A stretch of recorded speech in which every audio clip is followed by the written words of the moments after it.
Ramzan special আজ তৈরি করছি ক্রিস্পি চিকেন বার্গার। আসসালামু আলাইকুম everyone, welcome to Papiya's kitchen. আসছে রমজানে পরিবারের ছোট অথবা বড়দের এই বার্গারটা ঝটপট তৈরি করে দিতে পারেন। তো প্রথমে একটা প্লেটে নিয়ে নিচ্ছি বনলেস চিকেন। এখানে আমি চিকেনের ব্রেস্ট অংশটা ব্যবহার করেছি। চিকেনগুলো আমি অনেক পাতলা করেই কাট করে নিয়েছি। আপনাদের আমি একটু কাছ থেকে দেখিয়ে দিচ্ছি, ঠিক এইভাবেই কেটে নিয়েছি। চিকেনে যে এক্সট্রা পানি রয়েছে টিস্যু পেপারের সাহায্যে আমি একটু তুলে নিচ্ছি।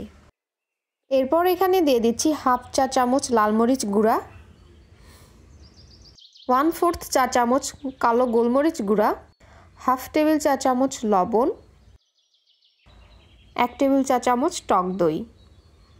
এবার সব কিছুকে একসঙ্গে খুব ভালো করে মেখে নিচ্ছি। খুব কম মশলা দিয়ে চিকেনটা আমি ম্যারিনেট করেছি। মেখে নেওয়া হয়ে গেলে এবার এটা রেস্টে রেখে দিচ্ছি 30 মিনিটের জন্য। অপর পাশে একটা বাটিতে নিয়ে নিচ্ছি হাফ কাপ ময়দা, দিয়ে দিচ্ছি 1/4 কাপ কর্নফ্লাওয়ার, দিয়ে দিচ্ছি 1 টেবিল চা চামচ লাল মরিচ গুঁড়া, স্বাদ মতো লবণ দিয়ে সব কিছু একসঙ্গে খুব ভালোভাবে মিক্স করে নিচ্ছি।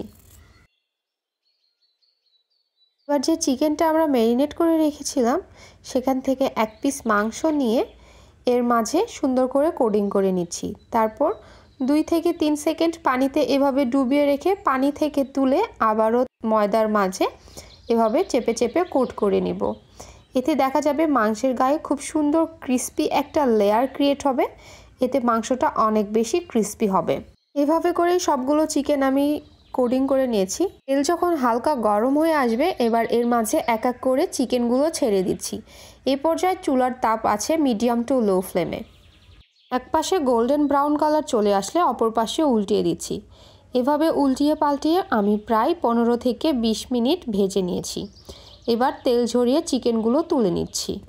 এবার বার্গারের যে বানটা রয়েছে সেটা হালকা একটু ভেজে নিব। এর জন্য একটা প্যানে আমি সামান্য পরিমাণ বাটার দিয়ে বাটারটা মেল্ট হয়ে আসলে বার্গার বানগুলো দিয়ে এভাবে একটু চেপে চেপে প্রায় 2 থেকে 3 মিনিট এভাবে ভেজে নিয়েছি। বানগুলো এরকম ক্রিস্পি হয়ে আসলে এবার তুলে নিচ্ছি।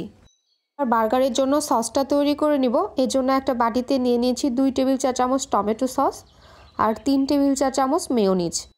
এবার এই দুইটা সস একসঙ্গে খুব ভালো করে মিক্স করে নিচ্ছি, তাহলে আমাদের বার্গার সস একদম রেডি।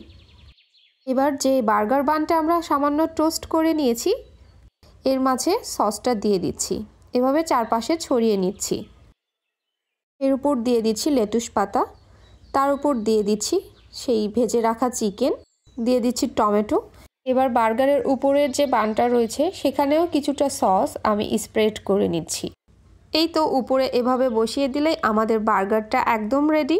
দেখলেন তো কত চটজলদি এবং হেলদি উপায়ে বার্গারটা তৈরি হয়ে গেল। আশা করছি আমার আজকের রেসিপি আপনাদের অনেক ভালো লেগেছে।